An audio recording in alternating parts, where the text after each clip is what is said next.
नमस्कार दोस्तों, bank Nifty analysis की एक और वीडियो में आपका स्वागत है। आज भाई बैंक निफ्टी का एक ट्रेड लिया और उसमें अपना स्टॉप लॉस हिट हुआ। देखो, जो चीज हमने डिस्कस की थी कल कल की वीडियो में, जैसा मैंने प्राइस एक्शन जो साइकोलॉजी मैंने डिस्कस की थी, एग्जैक्टली बैंक निफ्टी वैसे ही मूव कर रहा था आज। और अच्छा ट्रेड मिल भी गया था, बट वो मूवमेंट आई ही नहीं। ब्रेकआउट होने के बाद अपना एक स्टॉप लॉस हिट हुआ, आपको तो भी दिखाऊंगा भी। सो बहुत थकाया आज बैंक निफ्टी ने। बहुत पूरा दिन ऐसे वेट करवाई कि कब ब्रेकआउट या ब्रेकडाउन आएगा, कब ये मूव करेगा। पूरा दिन थक के लास्ट में ऐसा हो गया था कि स्टॉप लॉस खा के और सो गए, नींद आ गई थी। चलो मैं दिखाता हूँ आपको। देखो कल एक बार डेली टाइम फ्रेम पे चीजें देखो। कल यही डिस्कस किया था कि अगर बैंक निफ्टी डे आई के ऊपर सीधा अपसाइड ही गैप अप हो जाए तो एकदम से जंप नहीं करेंगे, ये बात डिस्कस की थी। ये कहा था कि 51,000 जो ये ग्रीन कैंडल बनी हुई है, इसके पास 51,000, जब 51,000 के पास जाके कोई ब्रेकआउट मिलेगा, इस कैंडल के हाई के आसपास जाके ब्रेकआउट मिले, मैंने कहा था। और ब्रेकआउट भी मैंने कहा था 15 मिनट में मिले तो अपने को एक अच्छा ट्रेड अपसाइड का मिलेगा, 150-200 पॉइंट का। तो वही आज पूरा दिन इंतजार हो चलता रहा। और अभी दिखाता हूं मैं आपको। देखो, कभी कभी बहुत पकना पड़ता है भाई, बहुत ज्यादा पेशेंस चाहिए। देखो, यहां कल की क्लोजिंग थी, इसके बाद सीधा गैप अप ओपन होता है, तो गैप अप हुआ तो आप एक चीज समझो। देखो यहां ये रेजिस्टेंस था। मैंने आप देखो साइकोलॉजी कैसे हेल्प करती है ना आपकी प्राइस एक्शन में। साइकोलॉजी को समझो। यहां से चला था ये मूव, यहां से चल के सीधा ये फर्स्ट कैंडल सेकंड कैंडल में ये यहां तक आ गया। हमेशा ये चीज मैं आपको बार बार बोलता हूं कि घोड़ा कितना भाग चुका है। ये देखो 600 पॉइंट्स के करीब ये जा चुका है। कल ये मूव आया था 230, तो कल की 3-4 कैंडल और आज की 2 कैंडल में ये पूरा यहां से यहां तक का मूव आ चुका है। तो हमेशा ये ध्यान रखो कि भाई घोड़ा कितना चल चुका है। और बहुत ज्यादा चल के अगर किसी इंपॉर्टेंट लेवल को ब्रेक कर रहा है तो वो सस्टेन करना उसका मुश्किल है। मैंने आपको ये चीज बताई थी कि अगर ये गैप अप हो जाता है, इसीलिए मैं आपको तीनों सेटअप बताता हूं ताकि आपकी साइकोलॉजी इंप्रूव हो जाए। देखो, मैंने कहा था गैप अप हो जाए तो एकदम से जंप नहीं करेंगे। देन दो ऑप्शन होंगे, मैंने आपको क्लियरली बोला था दो ऑप्शन होंगे। या तो इसके पास जाके ये होल्ड करने लग जाए, इसको होल्ड करके इसका ब्रेकआउट करे, तब हम ट्रेड लेंगे। या फिर ये नीचे आए और ये जो डे हाई है या डे क्लोजिंग है इसके आसपास आके यहाँ कोई बाइंग का सेटअप बनाए, तब हम ट्रेड लेंगे। दोनों चीजें डिस्कस की थी। तो ये देखो, ये यहाँ ओपन होता है, एक बार थोड़ा नीचे भी आता है डे हाई के आसपास, फिर वापस खींच जाता है, यहीं पे होल्ड करना स्टार्ट कर देता है। देखो पूरा दिन होल्ड करता रहा। अब ऐसे में आपको करना क्या है, ऐसे में कोई जल्दबाजी नहीं दिखानी होती। कोई जल्दबाजी नहीं, आपका व्यू बिल्कुल क्लियर है कि भाई यहां होल्ड करके अगर रेंज बना के अप साइड ब्रेक करेगा, डाउन साइड ब्रेक करेगा, वैसा ट्रेड लेंगे। डाउन साइड में ट्रेड थोड़ा छोटा लेते, जल्दी एग्जिट करते। अप साइड अगर इसके यहाँ ब्रेकआउट मिलता तो बढ़िया ट्रेड मिलता अपने को। तो बस सिंपल यही था, और बैठे रहो। फिर है ये बोरिंग गेम। और जो जितना इसमें बोरिंग लगेगा, जिसको जितना बोर हो गए आप लोग, उतना अच्छा है। अदरवाइज आप क्या करोगे, बहुत ज्यादा नंबर ऑफ ट्रेड्स आपके बढ़ते जाते हैं। तो देखो, बैठे रहे भाई, पूरा दिन बैठे रहे। ठीक है, ये देखो अटेम्प्ट भी किया। अच्छा, यहाँ ना बार बार 5 मिनट वगैरह देखने का भी कोई मतलब बनता नहीं है। यहाँ 15 मिनट देखो, आवरली देखो आप, उससे आपको थोड़ा सा व्यू आपका और क्लियर हो जाएगा। देखो ये चलता रहा चलता रहा चलता रहा। अब देखो कई लोग क्या करते हैं, यहां इसने 15 मिनट की, जो ये 12:45 की 12:45 की ये कैंडल है, इसमें कई लोग फंस गए होंगे। देखो इसने ब्रेकआउट दिया। मैं आपको बार बार एक चीज बोलता हूं कि देखो इसने ब्रेकआउट दिया यहाँ पे, बट अब ये कैंडल देखो कैसी है। एक बार इसको मैं हटा देता हूं। देखो देखो ये ब्रेकआउट आया।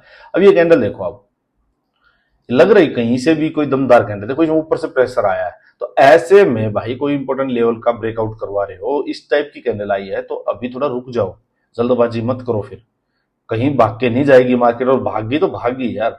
2 दिन में एक ट्रेड मिल जाएगा वो भी इनफ है, बट फालतू का जल्दबाजी में नहीं फंसना है। देखो यहाँ है, अब एक अच्छे से कैंडल तो ऊपर क्लोज होने दो इसको। अब मैं आपको यही चीज 5 मिनट में दिखाता हूँ। मैं क्यों बोलता हूँ बार बार कि 5 मिनट में ऐसे इंपॉर्टेंट लेवल पे भरोसा नहीं करना है। देखो यहाँ कंसोलिडेशन हुआ, इसके बाद 5 मिनट में देखो ये हो गया था ना ब्रेकआउट क्लियर। अब क्या नेक्स्ट कैंडल ने एंट्री दे दी। तो जो 5 मिनट के बेस पे कर रहे होंगे वो यहाँ एंट्री लेके बैठे होंगे, और भाई उसके बाद तो क्या हुआ देखो, उसके बाद टक टक टक ये नीचे, ये देखो ये ब्रेकआउट हुआ, ये एंट्री ली होगी लोगों ने और ये नीचे स्टॉप लॉस खा लिया। इसीलिए मैं आपको बार बार बोलता हूं इंपॉर्टेंट लेवल पे आके आप अपना 5 मिनट पे भरोसा मत करो, 15 मिनट में आ जाओ, वहां आपको थोड़ी क्लियरिटी ज्यादा मिल जाएगी। सिंपल सी बात ये है, अगर 5 मिनट में ब्रेकआउट आया है तो फिर 5 मिनट में कंफर्मेशन कैंडल भी लो। अगर 5 मिनट पे ही करना है तो एक कंफर्मेशन कैंडल आए, नेक्स्ट कैंडल में एंट्री मिले। सिर्फ एक कैंडल की इसके ब्रेकआउट के बेस पे 5 मिनट की के बेस पे कोई इंपॉर्टेंट लेवल का ब्रेकआउट या ब्रेकडाउन कभी भी कंफर्म मत मानो। चलो देखो उसके बाद क्या होता है। ठीक है, मैं बैठा था, आराम से बैठा था, नीचे आ गया, फिर नीचे आके इसने फिर यहाँ होल्ड करना स्टार्ट किया। देखो ये लो बनाया, इसके कंपेरिजन में ये एक लो बनाया। अब सिंपल व्यू ये था कि यार या तो ये, देखो ये लास्ट स्विंग बना था, ठीक है, देखो ये स्विंग बना है ये। अब सिंपल व्यू ये था कि इस स्विंग के बाद ये स्विंग बना है। अब या तो ये स्विंग के पास आके इसका ब्रेक डाउन करे तो नीचे का ट्रेड लेंगे, या फिर ये अपसाइड में ब्रेक करे। अब देखो यहां ये ब्रेकआउट हुआ 15 मिनट में एक अच्छा, देखो फर्स्ट एक ट्राई ली नहीं, फर्स्ट ट्राई ली नहीं हुआ, फिर नीचे आया, सेकंड ट्राई ली नीचे आया, थर्ड ट्राई में देखो कितना बढ़िया क्लीन ब्रेकआउट मिला था, क्लीन ब्रेकआउट मिला। इस कैंडल में मैंने अपनी एंट्री ली, इसमें मैंने एंट्री ली उस साइड की।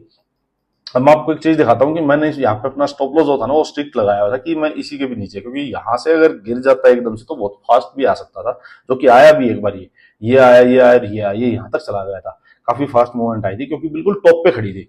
और इसमें थोड़ा सा कॉन्फिडेंस कम क्यों आ रहा था वो मैं आपको देखो आवरली कैंडल चीज बताता हूँ। इसलिए मैं कहता हूँ हायर टाइम फ्रेम को जरूर देखो। देखो आपको ये निकाल देता हूँ और मैं ये निकाल देता हूँ। देखो यहां अपने को इस लेवल को क्रॉस करना था, एक कैंडल ये बनती है, फिर ये बनती है, फिर देखो ये आवरली कैंडल अप साइड गई, ऊपर से प्रेशर आया, नीचे बन गई, सेकंड फिर ऊपर गई, फिर नीचे आ गई। अब ये देखो यहाँ पे ये चारों कैंडल किस टाइप की बन रही है, यहाँ पे इस लेवल्स का आवरली में ब्रेकआउट भी नहीं है, और ये कैंडल के ऊपर से बार बार प्रेशर आ रहा है। तो मतलब बायर जोर तो लगा रहे हैं बट उतनी स्ट्रेंथ नहीं है बायर्स में, कहीं ना कहीं सेलर्स भी एक्टिव हो रहे हैं या लोग प्रॉफिट बुक कर रहे हैं अपना। तो ये आवरली कैंडल को देख के थोड़ा कॉन्फिडेंस कम हो रहा था, कॉन्फिडेंस थोड़ा हिल रहा था। सो वही हुआ कि भाई 15 मिनट में देखो इस कैंडल में मैंने अपना ट्रेड लिया, ये अपना आया। अगली कैंडल जब ये नीचे आई, इस ग्रीन कैंडल का लो निकलने लग गया, तो सिंपल था यार, अपना स्टॉप लॉस लेना था। देखो ये अपना स्टॉप लॉस था, इस ग्रीन कैंडल का जब इसने लो निकाला, मैंने इसी में अपना एग्जिट कर लिया। क्योंकि मेरा एक चीज मानना था, कि अगर यहाँ ब्रेकआउट हुआ है इस इंपॉर्टेंट लेवल का, काफी कंसोलिडेशन के बाद ब्रेकआउट हुआ है, तो अगर ये ब्रेकआउट हुआ है तो ये यहां तक, इसके लो तक तो बायर्स इसको आने ही नहीं देते। ये बात साइकोलॉजी समझना कि अगर ब्रेकआउट हुआ है काफी कंसोलिडेशन के बाद एक इंपॉर्टेंट लेवल का ब्रेकआउट, तो यहां से बहुत फास्ट अपसाइड जाना चाहिए था। तो उस केस में ये इतनी नीचे तक, तो यहां तक मतलब 100% इस कैंडल का नीचे तक कवर तो होना ही नहीं चाहिए था। अगर ये यहां तक नीचे आ रहा है तो इसका मतलब बायर्स में उतनी स्ट्रेंथ नहीं है, ये बात दिखाई देगी थी। तो ये इसका जब लो निकल रहा था तो मैंने अपना एग्जिट कर लिया था, 25 पॉइंट के करीब का स्टॉप लॉस, ज्यादा बड़ा नहीं था, तो ये मैंने एग्जिट कर दिया था बस। उसके बाद सिंपल व्यू यही था कि यार या अब ये, उसके बाद ये था कि इसके नीचे जाए, यहाँ पे कंसोलिडेशन देके इसका ब्रेक डाउन करे क्लियर कट, तब नीचे का ट्रेड ले, अदरवाइज नहीं। बट ये नीचे जाने का कोई सीन था नहीं, ये जब ये ग्रीन कैंडल बनी तो हो गया था कि मैं ऊपर का भी सीन नहीं, नीचे का भी नहीं, अब ये यहीं पे टिकना है 230 के आसपास। हाँ ठीक है ये। फिर उसके बाद तो मैं भी उठ लिया था, मैं सीट से जाके लास्ट में तो भाई मैं सो ही लिया था। ये शायद 2-3 कैंडल मैंने लास्ट की देखी भी नहीं होंगी। चलो यही था आज का ट्रेड। तो आज एक स्टॉप लॉस खाया आपने। चलो अब देखो करना क्या है, अब चीजें समझना। देखो अगर सेम लेवल पे यहीं पे ओपन होती है मार्केट, देखो 50,985 के अराउंड, मतलब 51,000 के आसपास ही लगा लो क्लोजिंग। अगर मार्केट मान लो यहीं पे ओपन होती है 51,000 के पास ओपन होके, जो हाई है इसका ये है 51,070, तो मतलब ये 50-70 पॉइंट का गैप है। यहीं पे इसके बीच में ओपन होती है, थोड़ी देर यहीं टाइम बिताती है, यही टाइम बिता के और कैंडल का डे हाई ब्रेक करती है। समझो 51,000 के ऊपर ही थोड़ी देर ट्रेड करती रहे, कोई रेंज सी बना ले, और उसका जब अपर साइड में ब्रेकआउट करे तब हम बाइंग साइड में जाएंगे। अपना जो फर्स्ट टारगेट रहेगा वो रहेगा 51,200। सिंपल बात समझना। एक थोड़ा सा ध्यान इस ट्रेंड लाइन का करना। अभी देखो ये ट्रेंड लाइन जो है बहुत स्टार्टिंग से ही काम करती आ रही है, देखो इसका थोड़ा सा ध्यान रखना अभी, क्योंकि इसके पास आ चुके हैं हम। जब भी इसके पास से आए हैं तो नीचे गिरे हैं, देखो तो अभी इसका थोड़ा सा ध्यान रखना। जब इसके आसपास आए, यहाँ प्राइस एक्शन अगर बनने लगे, मार्केट रुकने लगे, तो अपना एग्जिट कर लेना 51,200 250 के अराउंड, ठीक है। अच्छा अगर सीधा मान लीजिए यहाँ ओपन हो और सीधा नीचे की साइड चलने लगे तो एकदम नीचे चले तो हम बिल्कुल भी एंट्री नहीं लेंगे नीचे की साइड की, ध्यान रखना। नीचे की एंट्री तभी लेंगे जब डे लो के पास आए मार्केट, और डे लो के पास आके थोड़ी देर ट्रेड करने लग जाए और तब उसका ब्रेक डाउन करे। डे लो का ब्रेक डाउन होगा तो ही सेलिंग साइड में जाएंगे, अदरवाइज सेलिंग साइड को अवॉइड करेंगे। सिंपल बात समझना। सेलिंग साइड में सिर्फ एक रिवर्सल का ट्रेड ले सकते हो कब, जब 51,000 के पास ही मार्केट ओपन और वहीं पे थोड़ी देर मार्केट रेंज बनाना शुरू कर दे और उस रेंज बना के उसका क्लियर कट रेंज का ब्रेक डाउन करे तो छोटा सा ट्रेड लेंगे, उसको जल्दी एग्जिट कर देंगे। बट सिंपल बात ये ध्यान रखना, ठीक है। सेकंड, मान लो मार्केट गैप अप ही हो जाए, अगर ऑलरेडी 200-250 पॉइंट गैप अप और नियर बाई ये जो मैंने ट्रेंड लाइन मारी है ऊपर इसके पास ही हो जाए तो फिर एकदम से जंप नहीं करेंगे। देन फिर से वही है, या तो मार्केट नीचे आए एक बार डे हाई के आसपास 51,000 के आसपास आए, यहां से फिर से कोई बाइंग का सेटअप इसके पास से ही मिले और वापस अपसाइड में ब्रेक हो, तब हम वापस बाइंग का ट्रेड लेंगे। या वही है कि उस ट्रेंड लाइन के पास जाके मार्केट वहीं होल्ड करना स्टार्ट कर दे, कोई रेंज बना ले, 5 मिनट में कोई रेंज बने, उस रेंज का जब अपसाइड फिर से ब्रेक होगा तो हम अपसाइड का ट्रेड लेंगे। सिंपल साइकोलॉजी समझना। अच्छा, यहां से सीधा गैप डाउन हो जाए डे लो के आसपास, तो देखो जब तक डे लो ब्रेक नहीं हुआ है सेलिंग साइड में नहीं जाएंगे। डे लो ब्रेक हो कब, जब उसके पास थोड़ी देर ट्रेड करे, डे लो के पास थोड़ी देर ट्रेड करे, ट्रेड करके ब्रेक डाउन हो तो सेलिंग में जाएंगे। अदरवाइज डे जितना गैप डाउन नीचे होगा वहां से कोई भी बाइंग का सेटअप मिला तो बाइंग का ट्रेड ही लेंगे, बट ज्यादा एग्रेसिव ट्रेड यहां से लेके उसको बैठेंगे नहीं जब तक कि ये डे हाई ब्रेक नहीं हो रहा है। ध्यान से बात सुनना।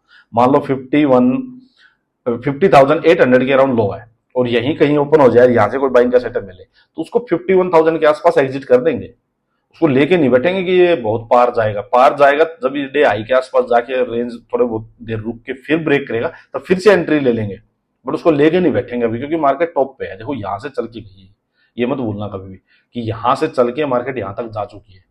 तो अब अच्छा है कि मार्केट यहीं रुक जाए, रुक के ब्रेक कर दे, या फिर मार्केट इसको सीधा क्रॉस कर दे, अच्छा है। मैंने आपको सारी चीजें तीनों सिनेरियो समझा दिए हैं। चलो आज के लिए इतना ही, थैंक यू।